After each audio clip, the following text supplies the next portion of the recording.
Alors, bonjour. Donc, eh bien, nous continuons donc la nuit des temps de Barjavel. Donc, je suis rendue à la page 195 de cette édition Pocket. Cobham sait. Il sait le meilleur et le pire. Il sait quelle est cette monstrueuse machine de guerre qui emplissait le ciel. Il sait comment tirer du néant tout ce qui manque aux hommes. Cobham sait. Mais pourra-t-il dire ce qu'il sait? Les médecins ont trouvé des lésions sur presque toute la surface de son torse et de ses bras, beaucoup moins sur le bas du corps. Ils ont pensé se trouver en présence de gelures, l'homme ayant moins bien supporté que la femme le refroidissement. Mais quand ils ont ôté son masque, ils ont découvert une tête tragique, dont tous les cheveux, cils et sourcils avaient été brûlés jusqu'au ras de la peau. Ce n'étaient donc pas des traces de gelures qui couvraient son épiderme et son visage, mais de brûlures, ou peut-être les deux. Ils ont demandé à Eléa si elle savait comment il avait été brûlé. Elle ne savait pas. Quand elle s'était endormie, Cobham était près d'elle, bien portant et intact. Les médecins l'ont enveloppé des pieds à la tête dans des pansements anti-nécrosants, qui doivent empêcher la peau de se détruire lorsqu'elle reprendra sa température normale et l'aider à se reconstituer. Cobham sait. Il n'est encore qu'une momie froide enveloppée de bandelettes jaunes. 2 tubes souples transparents glissés dans ses narines sortent des pansements. Des fils de toutes couleurs surgissent des spires jaunes à toutes les hauteurs de son corps et le relient aux instruments. Lentement, lentement, les médecins continuent de le réchauffer. La garde à l'ascenseur a été doublée par un dispositif de piégeage à la trappe d'entrée de la sphère. Lucas y a déposé 2 des mines électroniques qu'il a rapportées de sa mission et qu'il a perfectionnées. Nul ne peut s'en approcher sans les faire sauter. Pour entrer dans la sphère, il faut, en arrivant en bas du puits, se présenter aux hommes qui sont de garde à la sortie de l'ascenseur. Il téléphone à l'intérieur où 3 médecins et plusieurs infirmiers et techniciens veillent en permanence sur Cobham. L'un d'eux abaisse un interrupteur. La lumière rouge clignotante qui signale le piège s'éteint. Les mines deviennent inertes comme du plomb. On peut descendre dans la sphère. Cobham sait. Pensez-vous que cet homme représente un danger pour l'humanité ou pensez-vous au contraire qu'il va lui apporter la possibilité de faire de la terre un nouvel Éden? Moi? L'Éden? Hein? On n'y a pas été. On ne sait pas si c'était tellement formidable. Et vous, monsieur? Moi, ce type, vous savez, c'est difficile à savoir. Et vous, madame? Moi, je trouve que c'est passionnant. Cet homme et cette femme qui viennent de si loin et qui s'aiment. Vous croyez qu'ils s'aiment? Ben, bien sûr. Elle dit tout le temps son nom. Balkan, Balkan. Je crois que vous faites quelques petites confusions. Mais en tout cas, vous avez raison, c'est très passionnant tout ça. Et vous, monsieur, est-ce que vous trouvez aussi que c'est passionnant? Moi, je peux rien dire, monsieur, je suis étranger. Monsieur et madame Vignon, leur fils et leur fille, mangent des frites à la confiture à la table en demi-lune devant l'écran. C'est une recette de la cuisine nutritionnelle. C'est idiot, des questions comme ça, dit la mère. Quoique, si on y pense. Ce type, dit la fille, moi je le refoutrais au frigo, on se débrouille bien sans lui. Oh, quand même, dit la mère, on peut pas faire ça. Sa voix est un peu rauque. Elle pense à un certain détail, et à son mari qui n'est plus tellement... Des souvenirs lui émeuvent le ventre. Une grande détresse lui fait venir les larmes aux yeux. Elle se mouche. J'ai encore attrapé la grippe, je crois. La fille est en paix de ce côté-là. Elle a des copains aux arts déco qui sont peut-être moins bien balancés que le type, mais sur un certain détail, ils le valent presque. Enfin, pas tout à fait. Mais eux, ils sont pas gelés. On peut pas le remettre à la glacière, dit le père. Après tout l'argent qu'on a dépensé, ça représente un investissement. Il peut crever, grogne le fils. Il n'en dit pas plus. Il pense à Eléa toute nue. Il en rêve la nuit, et quand il ne dort pas, c'est pire. Eléa, avec indifférence, avait accepté que les savants examinent les 2 cercles d'or. Briveau avait essayé d'y trouver un circuit, des connexions, quelque chose. Rien. Les 2 cercles avec leur plaque temporale fixe et la plaque frontale mobile étaient faits d'un métal plein, sans aucun espèce d'appareillage intérieur ou extérieur. Faut pas s'y tromper, dit Briveau. C'est de l'électronique moléculaire. Ce truc-là est aussi compliqué qu'un émetteur et un récepteur TV.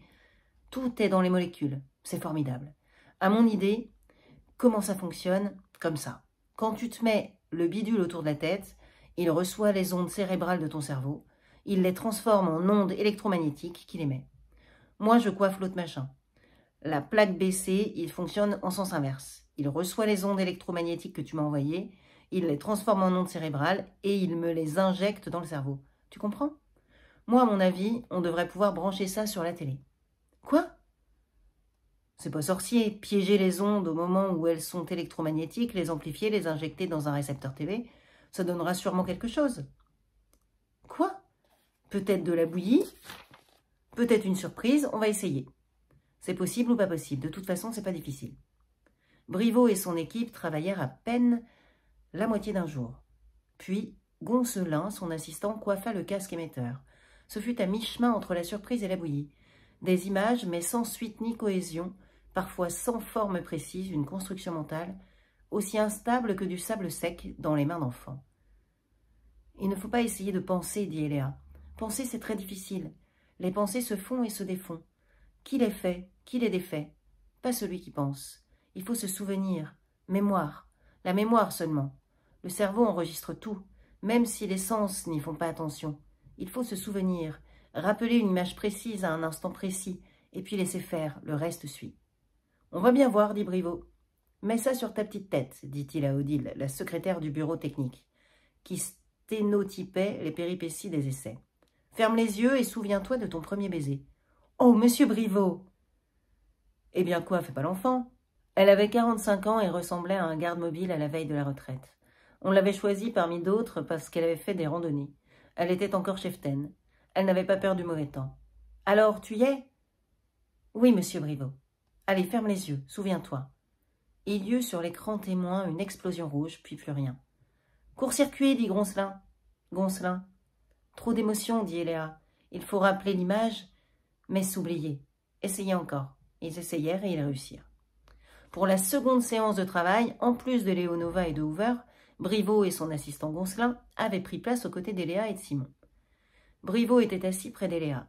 Il manipulait un montage compliqué, pas plus grand qu'un cube de margarine, et que surmontait un bouquet d'antennes hautes comme le petit doigt et aussi complexes que des antennes d'insectes. Le montage était relié à un pupitre de contrôle placé devant Goncelin. Un câble partait du pupitre vers la cabine de Lanson. « La troisième guerre a duré 1 heure, dit Eléa. Puis Enisoraï a eu peur. Nous aussi, sans doute. On s'est arrêté. Il y avait 800 millions de morts, surtout à Enisoraï. La population de Gondawa était moins nombreuse et bien protégée dans les abris. Mais à la surface de notre continent, il ne restait plus rien. Et les survivants ne pouvaient pas remonter, à cause des radiations mortelles. Des radiations? Quelles armes avait-on utilisées? Les bombes terrestres. Connaissez-vous leur fonctionnement? Non, Koban sait. Connaissez-vous leur principe? On les fabriquait avec un métal tiré de la terre et qui brûlait, brisait et empoisonnait longtemps après le temps de l'explosion. Voix impersonnelle de la traductrice. J'ai traduit exactement les mots Gonda, et cela donne bien bombe terrestre. Cependant, désormais, je remplacerai ce terme par son équivalent bombe atomique. Je suis né, dit Eléa, dans la 5e profondeur. Je suis monté à la surface pour la première fois lorsque j'avais 7 ans, au lendemain de ma désignation. Je ne pouvais pas y monter tant que je n'avais pas reçu ma clé. Hoover. Mais enfin, qu'est-ce que c'est que cette sacrée clé? À quoi vous sert-elle? Voix impersonnelle de la traductrice. Je ne peux pas traduire sacrée clé. Le mot sacré, pris dans ce sens particulier, n'a pas d'équivalent dans le vocabulaire qui m'a été injecté. Cette machine est un vrai pion, dit Hoover. La main droite d'Eléa reposait sur la table, les doigts allongés. Lanson braqua la caméra 2 sur la main, zoom tiré à fond et agrandit encore l'image au pupitre. La petite pyramide apparut sur le grand écran et remplie. Elle était en or, et à cette échelle on pouvait voir que sa surface était striée et entaillée de sillons minuscules et de creux de forme irrégulière et parfois étranges. La clé est la clé de tout, dit Eléa. Elle est établie à la naissance de chacun. Toutes les clés ont la même forme, mais elles sont aussi différentes que les individus. L'agencement intérieur de leur voix impersonnelle de la traductrice. Le dernier mot prononcé ne figure pas dans le vocabulaire qui m'a été injecté, mais j'y trouve la même consonne que... Foutez-nous la paix, dit Hoover. Dites ce que vous savez et pour le reste, ne nous faites plus. Il se tut avant de sortir la grossièreté qui lui montait aux lèvres et termina plus calmement. Ne nous faites plus transpirer. Je suis une traductrice, dit la traductrice. Je ne suis pas un hammam. Toute la salle s'esclaffa. Hoover sourit et se tourna vers Lucas. « Je vous félicite, votre fille a de l'esprit, mais elle est un peu casse-machin, non? Elle est méticuleuse, c'est son devoir. » Et Léa écoutait sans chercher à comprendre ces plaisanteries de sauvages qui jouent avec les mots comme les enfants avec les cailloux des plages souterraines. Qu'il rit, qu'il pleure, qu'il s'irrite, tout cela lui était égal. Il lui était égal aussi de continuer quand on l'en pria. Elle expliqua que la clé portait, inscrit dans sa substance, tout le bagage héréditaire de l'individu et ses caractéristiques physiques et mentales. Elle y était envoyée à l'ordinateur central qui la classait et la modifiait tous les 6 mois, après un nouvel examen de l'enfant. À 7 ans, l'individu était définitif, la clé aussi. Alors avait lieu la désignation. La désignation, qu'est-ce que c'est? Demanda Leonova. L'ordinateur central possède toutes les clés de tous les vivants de Gondawa, et aussi des morts qui ont fait les vivants. Celles que nous portons ne sont que des copies. Chaque jour, l'ordinateur compare entre elles les clés de 7 ans. Il connaît tout de tout. Il sait ce que je suis et aussi ce que je serai. Il trouve parmi les garçons ceux qui sont et qui seront ce qu'il me faut, ce qui me manque, ce dont j'ai besoin et ce que je désire. Et parmi ces garçons, il trouve celui pour qui je suis et je serai ce qu'il lui faut, ce qui lui manque et ce dont il a besoin et ce qu'il désire. Alors il nous désigne l'un à l'autre. Le garçon et moi et le garçon, nous sommes comme un caillou qui avait été cassé en deux et dispersé parmi tous les cailloux cassés du monde. L'ordinateur a retrouvé les 2 moitiés et les rassemble. « C'est rationnel, dit Leonova. »« Petit commentaire de la petite fourmi, dit Hoover. »« Laissez-la donc continuer. Qu'est-ce qu'on en fait de ces 2 gosses ?» Et Léa, indifférente, recommença de parler sans regarder personne. « Ils sont élevés ensemble, dans la famille de l'un, puis de l'autre, puis dans l'une, puis dans l'autre. Ils prennent ensemble les mêmes goûts, les mêmes habitudes. Ils apprennent ensemble à avoir les mêmes joies. Ils connaissent ensemble comment est le monde, comment est la fille, comment est le garçon. Quand vient le moment où les sexes fleurissent, ils les unissent, et le caillou rassemblé se ressoude et ne fait plus qu'un. « Superbe, dit Hoover. Et ça réussit tout le temps? Votre ordinateur ne se trompe jamais? » L'ordinateur ne peut pas se tromper. Parfois, un garçon ou une fille change ou se développe de façon imprévue. Alors, les 2 morceaux de caillou ne sont plus des moitiés, et ils tombent l'un de l'autre. Ils se séparent? Oui. Et ceux qui restent ensemble sont très heureux? Tout le monde n'est pas capable d'être heureux. Il y a des couples qui, simplement, ne sont pas malheureux. Il y a ceux qui sont heureux et ceux qui sont très heureux. Et il y en a quelques-uns dont la désignation a été une réussite absolue et dont l'union semble avoir commencé au commencement de la vie du monde. Pour cela, le mot bonheur ne suffit pas. Ils sont... La voix impersonnelle de la traductrice déclara dans toutes les langues qu'elle connaissait. Il n'y a pas de mot dans votre langue pour traduire le mot qui vient d'être prononcé. Vous-même, demanda Hoover, étiez-vous pas malheureuse, heureuse, très heureuse, ou bien plus que machin inexprimable? La voix d'Eléa se figea, devint dure comme du métal. Je n'étais pas, dit-elle, nous étions.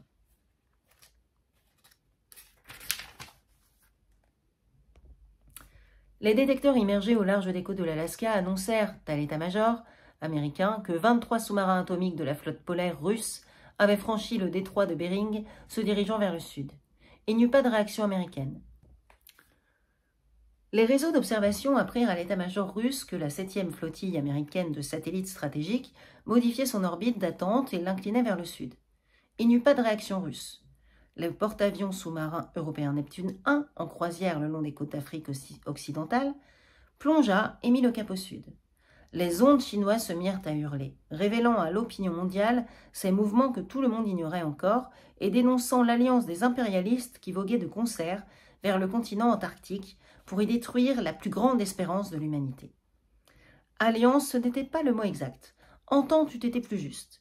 Les gouvernements des pays riches s'étaient mis d'accord, en dehors des Nations Unies, pour protéger malgré eux les savants et leurs merveilleux et menaçants trésors, contre un raid possible du plus puissant des pays pauvres, dont la population venait de dépasser le milliard, et même d'un pays moins puissant, moins armé et moins décidé.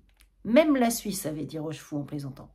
Non, bien sûr, pas la Suisse, c'était la nation la plus riche. La paix l'enrichissait, la guerre l'enrichissait, la menace de guerre ou de paix la rendait riche. Mais n'importe quelle république affamée ou quel tyranno noir, arabe ou oriental, régnant par la force sur la misère, pouvait tenter contre le pays un coup de force désespéré et s'emparer de Koban ou le tuer. L'entente secrète était descendue jusqu'aux états-majors. Un plan commun avait été dressé. Les escadres marines, sous-marines, aériennes et spatiales se dirigeaient vers le cercle polaire austral pour constituer ensemble, au large du point 612, un bloc défensif et, si c'était nécessaire, offensif. Les généraux et les amiraux pensaient avec mépris à ces savants ridicules et à leurs petites mitraillettes. Chaque chef d'escadre avait pour instruction de ne laisser à aucun prix ce Koban partir chez le voisin. Pour cela, le mieux n'était-il pas d'être là tous ensemble et de surveiller. Il y avait d'autres instructions plus secrètes qui ne venaient ni des gouvernements ni des états-majors. L'énergie universelle, l'énergie qu'on prend partout, qui ne coûte rien et qui fabrique tout, c'était la ruine des trusts du pétrole, de l'uranium, de toutes les matières premières. C'était la fin des marchands. Ces instructions plus secrètes, ce n'étaient pas les chefs d'escadre qui les avaient reçues, mais quelques hommes anonymes perdus parmi les équipages. Elles disaient, elles aussi, qu'il ne fallait pas laisser Koban aller chez le voisin. Elles ajoutaient qu'il ne devait aller nulle part. « Vous êtes une brute, » dit Simon à Hoover. « Abstenez-vous de lui poser des questions personnelles. »« Une question sur son bonheur, je ne pensais pas. »« Si, vous pensiez, » dit Leonova, « mais vous aimez faire du mal. »« Voudriez-vous avoir l'obligeance de vous taire » demanda Simon. Il se tourna vers Eléa et lui demanda si elle désirait continuer. « Oui, » dit Eléa avec son indifférence revenue. « Je vais vous montrer ma désignation. Cette cérémonie a lieu une fois par an dans l'arbre et le miroir. Il y a un arbre et le miroir dans chaque profondeur. J'ai été désignée dans la 5e profondeur où j'étais née. » Elle prit le cercle d'or posé devant elle, l'éleva au-dessus de sa tête et le coiffa. Lanson coupa ses caméras, enclencha le câble du podium et brancha le canal son sur la traductrice. Eléa, la tête entre les mains, ferma les yeux. Une vague violette envahit le grand écran, chassée et remplacée par une flamme orange. Une image confuse et illisible essaya d'apparaître. Des ondes la déchirèrent, l'écran devint rouge vif et se mit à palpiter comme un cœur affolé. Eléa ne parvenait pas à éliminer ses émotions. On la vit redresser le buste sans rouvrir les yeux, inspirer profondément et reprendre la position première. Brusquement, il y eut sur l'écran un couple d'enfants. On les voyait de dos et de face dans un immense miroir qui reflétait un arbre. Entre le miroir et l'arbre, et sous l'arbre et dans l'arbre, il y avait une foule, et devant le miroir, à quelques mètres les uns des autres, chacun debout devant son image, se tenaient une vingtaine de couples d'enfants, torse nus, couronnés et bracelets de fleurs bleues, vêtus d'une courte jupe bleue et chaussés de sandales. Et sur chacun de leurs tendres orteils et au lobe de leurs oreilles était collée, légère et dufteuse, une plume d'oiseau doré. La fillette du premier plan, la plus belle de toutes, était Eléa, reconnaissable et différente. Différente moins à cause de l'âge que de la paix et de la joie qui illuminaient son visage. Le garçon qui était debout près d'elle la regardait et elle regardait le garçon. Il était blond comme le blé mûr au soleil. Ses cheveux lisses tombaient droit autour de son visage jusqu'à ses épaules fines, où déjà les muscles esquissaient leur galbe enveloppée.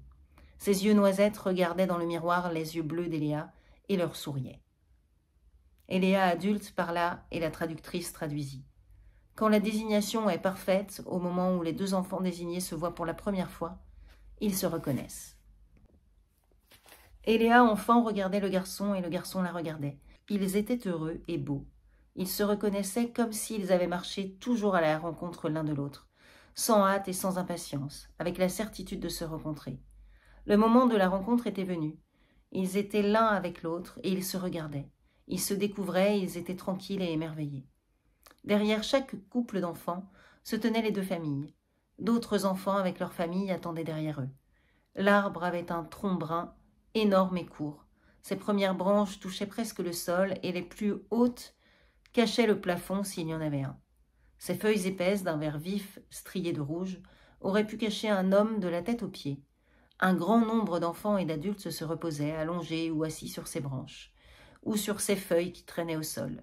Des enfants sautaient d'une branche à l'autre, comme des oiseaux. Les adultes portaient des vêtements de couleurs diverses. Les uns entièrement vêtus, d'autres, femmes ou hommes, seulement des hanches aux genoux. Certains et certaines ne portaient qu'une bande souple autour des hanches. Quelques femmes étaient entièrement nues. Aucun homme ne l'était. Les visages n'étaient pas tous beaux, mais tous les corps étaient harmonieux et sains.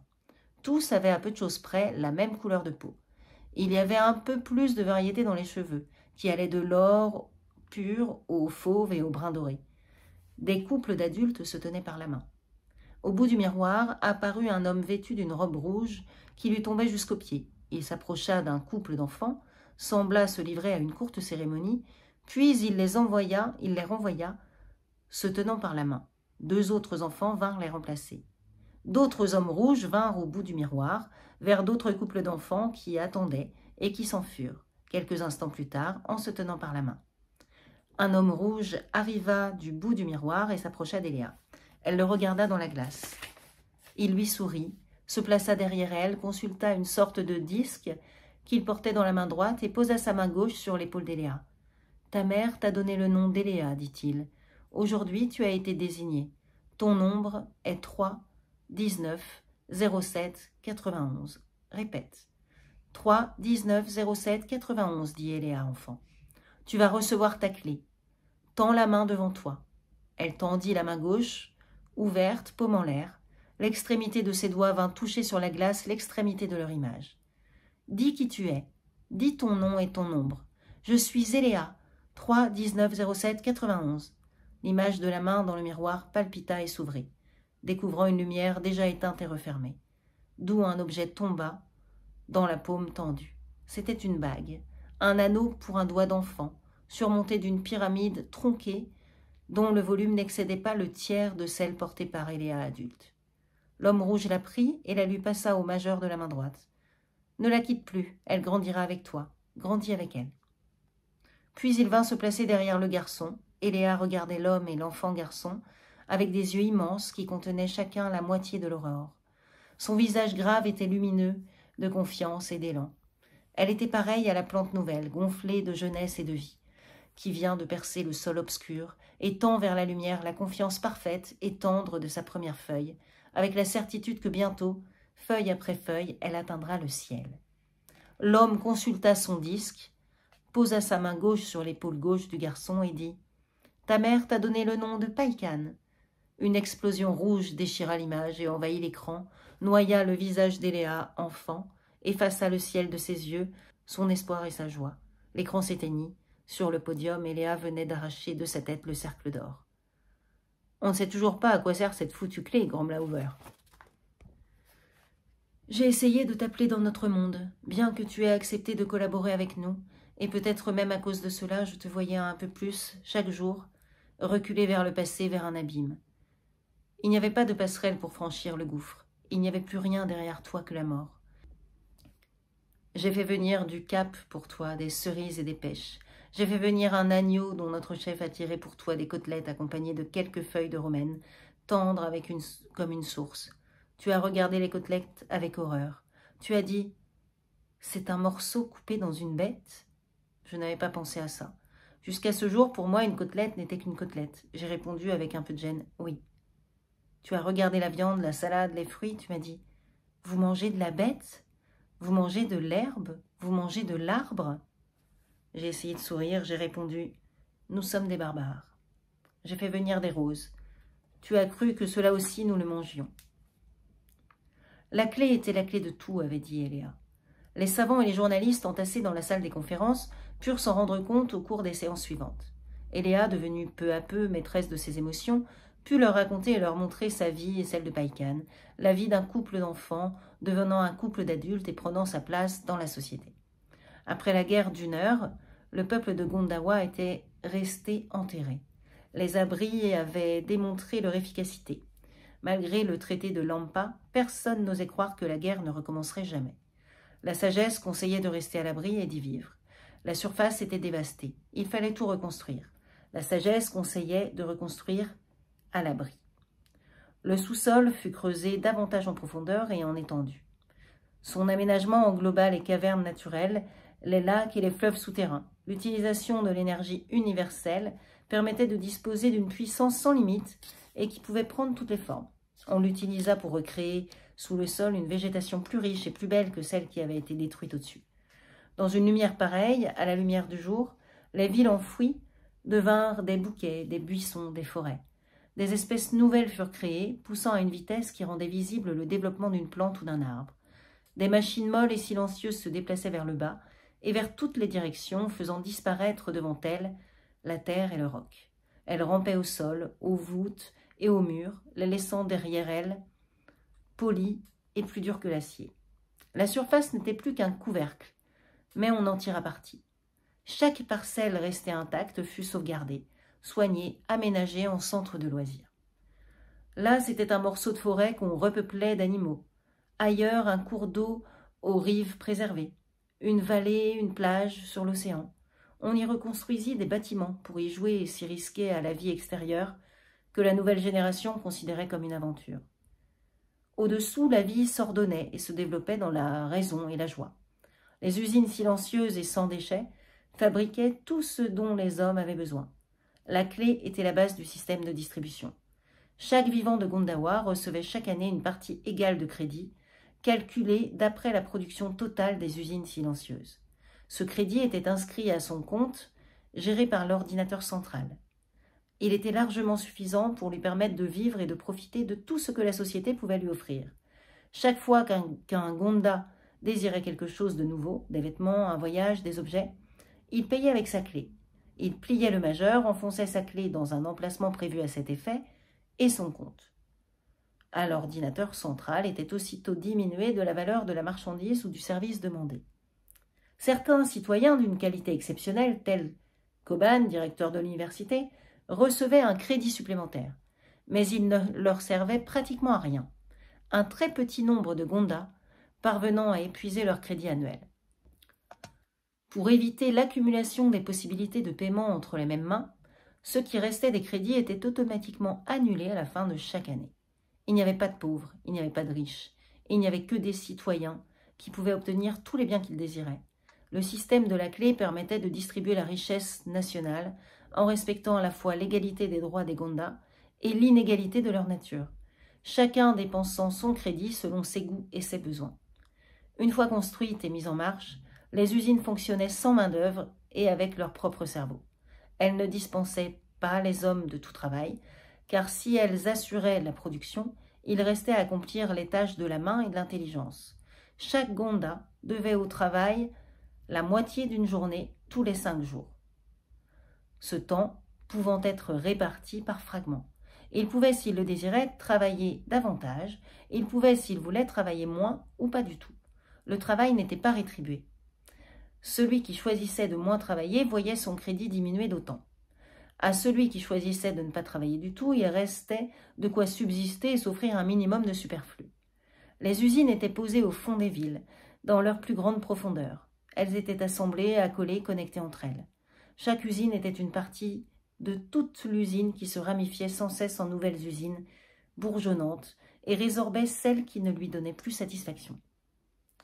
Les objets que fabriquaient les usines n'étaient pas des produits d'assemblage mais de synthèse.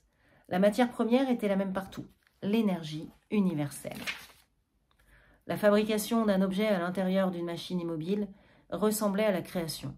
À l'intérieur d'une femme, de l'organisme incroyablement complexe d'un enfant, à partir de ce presque rien qui est un ovule fécondé. Mais dans les machines, il n'y avait pas de presque, il n'y avait que le rien, et à partir de ce rien, montait vers la ville souterraine, en un flot multiple, divers et ininterrompu.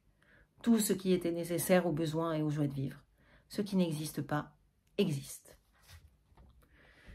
La clé avait un autre usage aussi important. Elle empêchait la fécondation.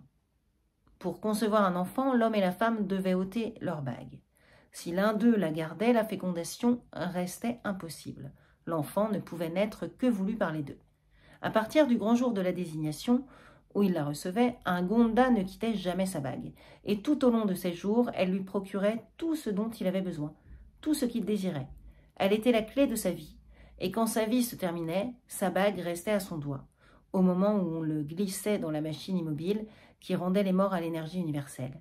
Ce qui n'existe pas, existe. Aussi, l'instant où deux époux étaient leur bague, avant de se joindre pour faire un enfant, étaient-ils baignés d'une émotion exceptionnelle, et ils se sentaient plus que nus, comme s'ils avaient ôté en même temps que la bague le cuir de leur peau, des pieds à la tête. Ils se touchaient au vif et au sang. Ils entraient en communion totale. Ils pénétraient en elle et elle fondait en lui. Pour leurs deux corps, l'espace devenait le même. L'enfant était conçu dans une unique joie. La clé suffisait à maintenir la population de Gondawa à un niveau constant. Enisorai n'avait pas la clé et n'en voulait pas. Enisorai pullulait. Enisorai connaissait l'équation de Zoran et savait utiliser l'énergie universelle, mais s'en servait pour la prolifération et non pour l'équilibre. Gondawa s'organisait, Enisorai se multipliait. Gondawa était un lac, Enisorai est un fleuve. Gondawa était la sagesse, Enisorai la puissance. Cette puissance ne pouvait faire autrement que s'épanouir et s'exercer au-delà d'elle-même. C'étaient les engins d'Enisorai qui s'étaient posés les premiers sur la Lune. Gondawa avait suivi aussitôt pour ne pas se laisser submerger. Pour des raisons balistiques, la face est de la Lune convenait parfaitement au départ des engins d'exploration vers le système solaire. Enisorai y construisit une base, Gondawa aussi. La troisième guerre s'alluma en ce lieu, d'un incident entre les garnisons des deux bases. Enisorai voulait être seul sur la Lune.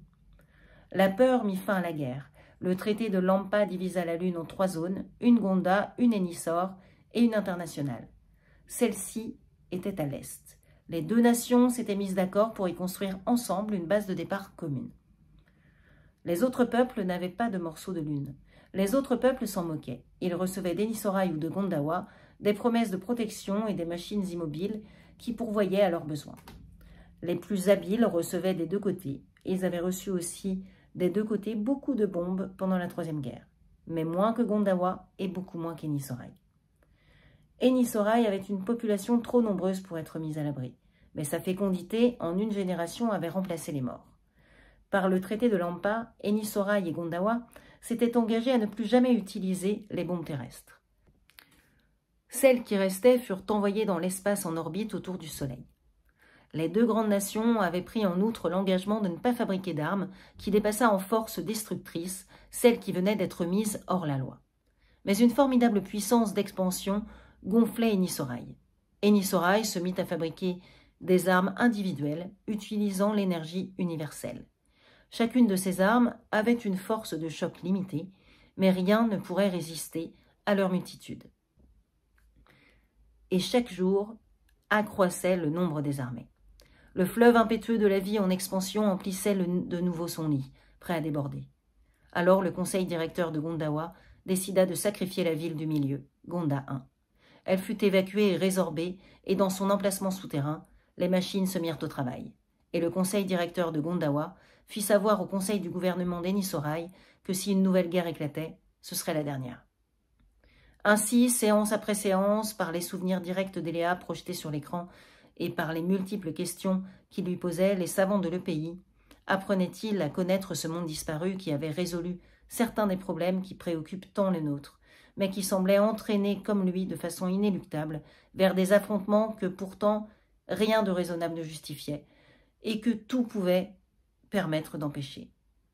Très vite, il était apparu qu'on ne pouvait pas livrer au télépublic les souvenirs d'Eléa en direct. Il était nécessaire de faire un choix parmi les images qu'elle projetait, car elle évoquait sans la moindre gêne les moments les plus intimes de sa vie avec Païkan.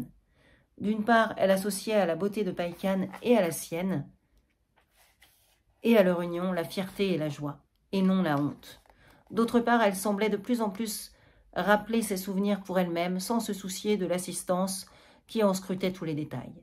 Les hommes d'aujourd'hui étaient d'ailleurs si différents d'elle, si arriérés, si bizarres dans leurs pensées et leurs comportements, qu'ils lui paraissaient presque aussi lointains, aussi absents que des animaux ou des objets. Elle évoquait les moments les plus importants de son existence, les plus heureux, les plus dramatiques, pour les revivre une seconde fois. Elle se livrait interminablement à sa mémoire, comme à une drogue de résurrection, et seules parfois les ondes écarlates de l'émotion parvenaient à l'y arracher. Et les savants découvrirent peu à peu, autour d'elle et de Païkan, le monde fabuleux de Gondawa. Sur son cheval blanc aux longs poils minces comme un lévrier, Eléa galopait vers la forêt épargnée. Elle fuyait devant Païkan, elle fuyait en riant pour avoir le bonheur de se laisser rattraper. Païkan avait choisi un cheval bleu parce que ses yeux avaient la couleur de ceux d'Eléa. Il galopait juste derrière elle, il la rattrapait peu à peu, il faisait durer la joie. Son cheval tendit ses naseaux bleus vers la longue queue blanche qui flottait dans le vent de la course. L'extrémité des longs poils soyeux pénétra dans les narines délicates. Le cheval bleu secoua sa longue tête, gagna encore un peu de terrain, mordit à pleine bouche la flamme de poil blanc et tira de côté. Le cheval blanc sauta, hennit, bondit, rua. Eléa le tenait au poil des épaules et le serrait de ses cuisses robustes. Elle riait, elle sautait, dansait avec lui. Païkan caressa le cheval bleu et lui fit lâcher prise. Ils entrèrent au pas dans la forêt, le blanc et le bleu, côte à côte, calmés, malins, se regardant d'un œil. Leurs cavaliers se tenaient par la main. Les arbres immenses, rescapés de la Troisième Guerre, dressaient en énormes colonnes leurs troncs cuirassés d'écailles brunes. Au départ du sol, ils semblaient hésiter, essayer une légère courbe paresseuse, mais ce n'était qu'un élan pour se lancer vertigineusement, dans un assaut vertical et absurde vers la lumière que leurs propres feuilles repoussaient. Très haut, leurs palmes entrelacées tissaient un plafond que le vent brassait sans arrêt, y perçant des trous de soleil aussitôt rebouchés avec un bruit lointain de foule en marche. Les fougères rampantes couvraient le sol d'un tapis rêche. Les biches ocellées le grattaient du sabot pour en découvrir les feuilles les plus tendres qu'elles soulevaient du bout des lèvres et arrachaient d'une brusque torsion du cou. L'air chaud sentait la résine et le champignon. Eléa et Païkan arrivèrent au bord du lac. Ils se laissèrent glisser à bas de leurs chevaux. Ceux-ci regagnèrent la forêt au galop en se poursuivant comme des écoliers.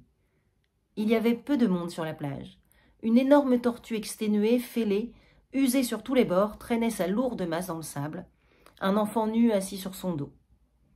Au loin, sur l'autre rive, que la guerre avait ravagée, s'ouvrait le grand orifice de la bouche.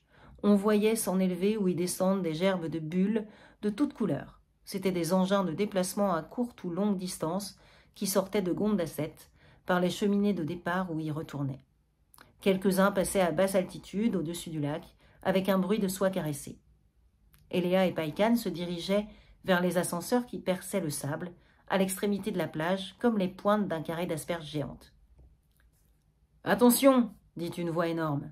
Elle venait, semble-t-il, en même temps de la forêt, du lac et du ciel. « Attention, écoutez, tous les vivants de Gondawa recevront à partir de demain, par la voie du courrier, l'arme G et la graine noire. Des séances d'entraînement à l'arme G auront lieu dans tous les centres de loisirs de la surface et des profondeurs. Les vivants qui n'y assisteront pas verront leur compte débité d'1 centième par jour à partir du 11e jour de convocation. Écoutez, c'est terminé. »« Ils sont fous, » dit Eléa. « L'arme G, c'était pour tuer. La graine, c'était pour mourir. » Ni Eléa ni Païkan n'avaient envie de tuer ni de mourir. Après avoir fait les mêmes études, ils avaient choisi le même métier, celui d'ingénieur du temps, afin de vivre à la surface. Ils habitaient une tour du temps au-dessus de Gondasset. Pour rentrer chez eux, ils auraient pu appeler un engin. Ils préfèrent rentrer par la ville. Ils choisirent un ascenseur pour deux, dont le cône vert luisait doucement au-dessus du sable.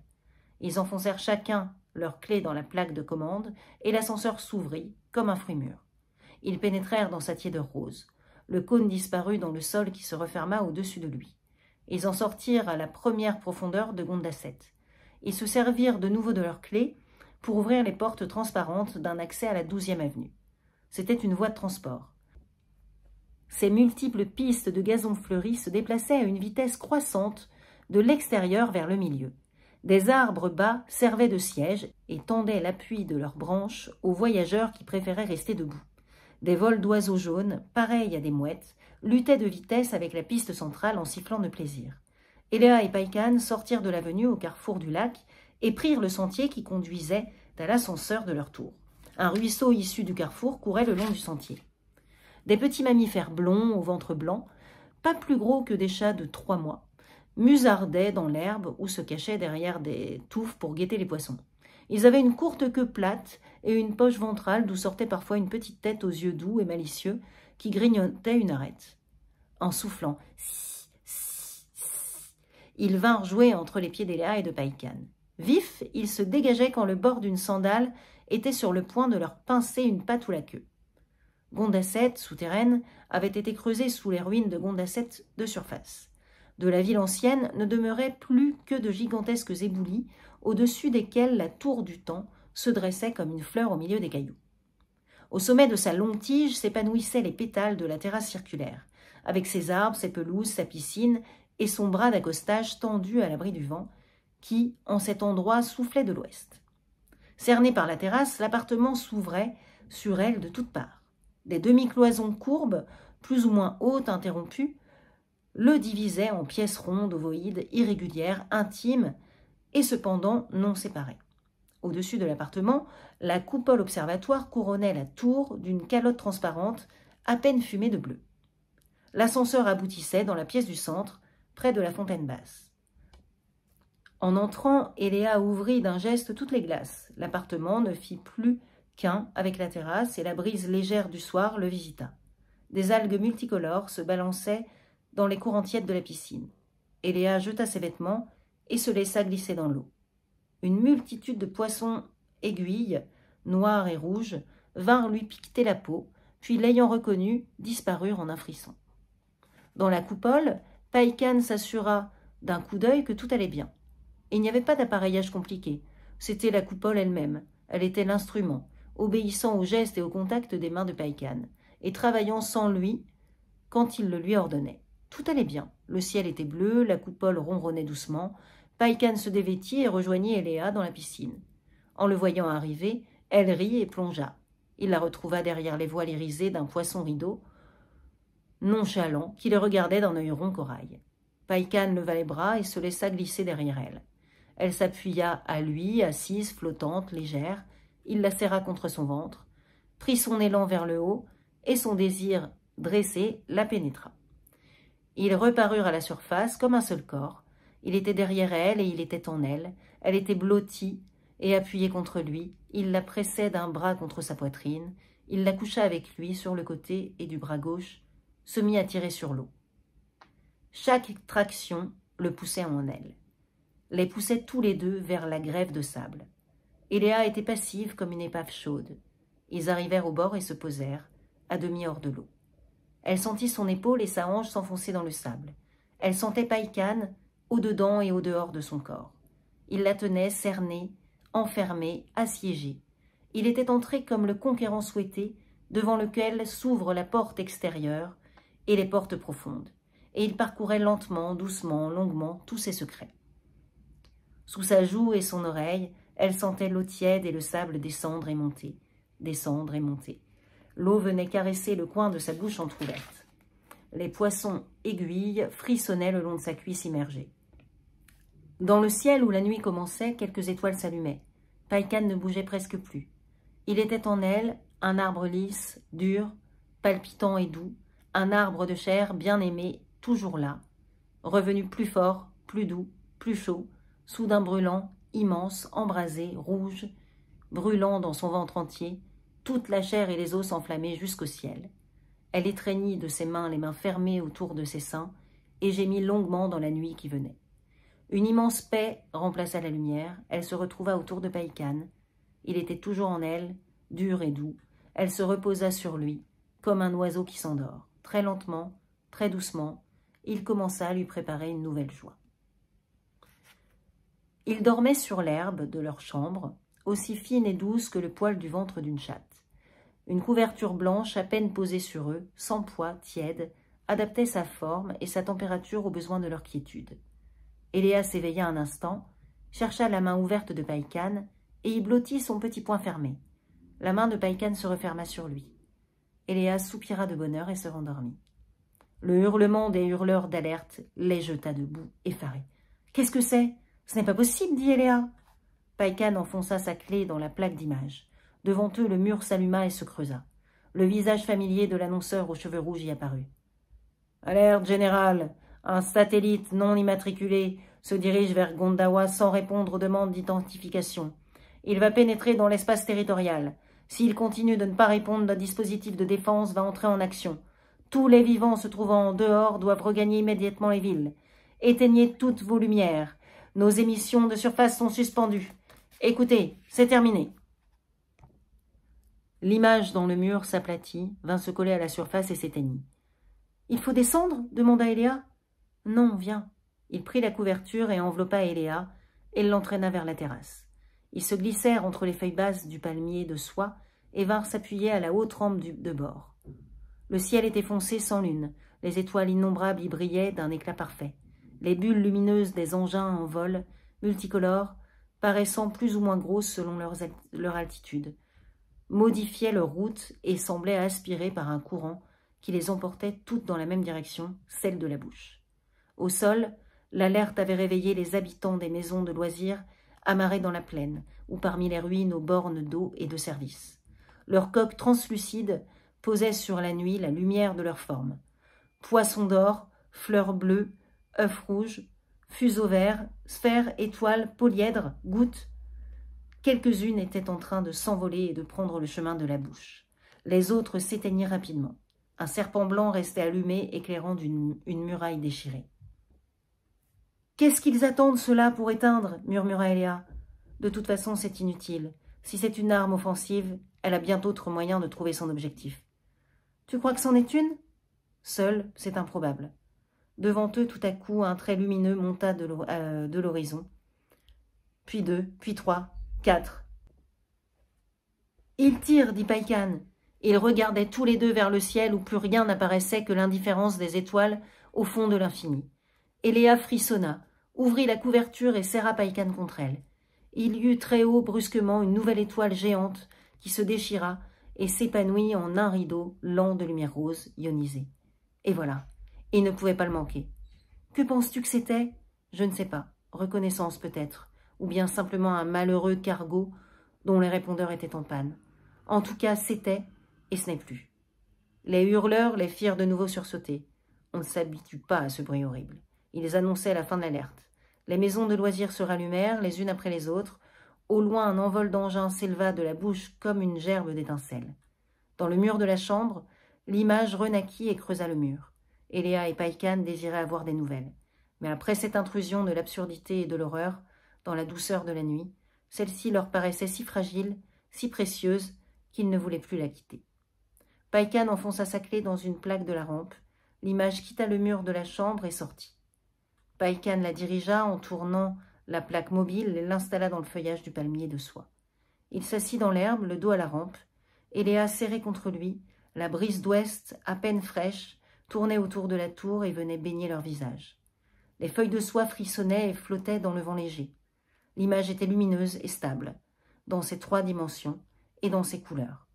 L'annonceur aux cheveux rouges parlait avec gravité, mais on n'entendait pas un seul des mots qu'il prononçait. Un cube noir naquit au fond de l'image, envahit tout le faisceau récepteur et effaça l'annonceur. Le visage nerveux d'un homme très jeune apparut dans le cube. Ses yeux marrons brûlaient de passion, ses cheveux plats, presque noirs, ne tombaient pas plus bas que ses oreilles. « Un étudiant » dit Eléa. Là, il y a un petit astérix. Donc, l'auteur tient à préciser que cette histoire a été composée dans son ensemble pendant l'été 1966. Déjà, la révolte des étudiants y figurait. Sa rédaction définitive a été terminée le 10 mars 68.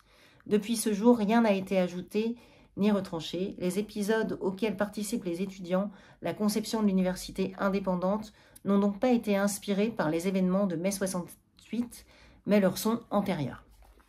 Voilà, petite précision. Il parlait avec véhémence. « La paix! Gardez-nous la paix! Rien ne justifie la guerre, jamais! Mais jamais elle ne serait plus atroce et plus absurde qu'aujourd'hui, au moment où les hommes sont sur le point de gagner la bataille contre la mort. Allons-nous nous massacrer pour les prés fleuris de la lune, pour les troupeaux de Mars et leurs bergers noirs? Absurde, absurde! Il y a d'autres chemins vers les étoiles. Laissez les zénissors grignoter l'espace. Ils ne mangeront pas tout. Laissez-les se battre contre l'infini. Nous menons ici une bataille bien plus importante. Pourquoi le conseil directeur vous laisse-t-il dans l'ignorance des travaux de Coban? Je vous le dis, au nom de ceux qui depuis des années travaillent à ses côtés, il a gagné. C'est fait. Dans le laboratoire 17 de l'université sous la cloche 42, une mouche vit depuis 545 jours. Son temps normal de vie est de 40 jours. Elle vit, elle est jeune, elle est superbe. Il y a 1 an et demi, elle a bu la première goutte expérimentale du sérum universel de Coban. Laissez travailler Coban. Son sérum est au point. Les machines vont bientôt pouvoir le fabriquer. Vous ne vieillirez plus. La mort sera infiniment lointaine, sauf si on vous tue, sauf s'il y a la guerre. Exigez du conseil directeur qu'il refuse la guerre, qu'il déclare la paix à Enisorai, qu'il laisse travailler Coban, qu'il...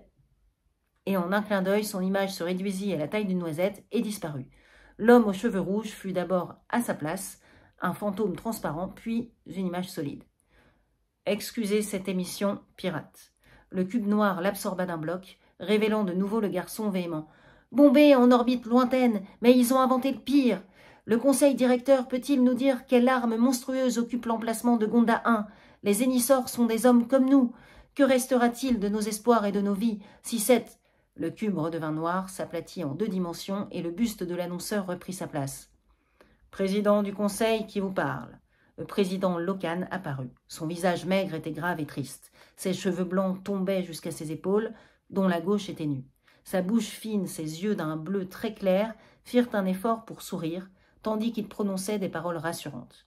Oui, il y avait eu des incidents sur la zone internationale de la Lune. Oui, les dispositifs de défense du continent avaient détruit un satellite suspect. Oui, le conseil directeur avait dû prendre des mesures. Mais rien de tout cela n'était vraiment grave. Personne ne tenait plus à la paix que les hommes qui avaient pour tâche de diriger les destinées de Gondawa. Tout serait fait pour la préserver. Koban est mon ami, presque mon fils. Je suis au courant de ses travaux. Le Conseil attend le résultat de ses expériences sur l'homme pour ordonner si elles sont positives la constitution de la machine qui fabriquera le sérum universel. C'est une immense espérance, mais elle ne doit pas nous détourner de notre vigilance. Quant à ceux qui occupent l'emplacement de Gonda 1, Enisorai le sait, et je vous dirai seulement ceci. C'est une arme si terrifiante que son existence seule doit nous garantir la paix. Païkan posa la main sur la plaque de commande, et l'image s'éteignit.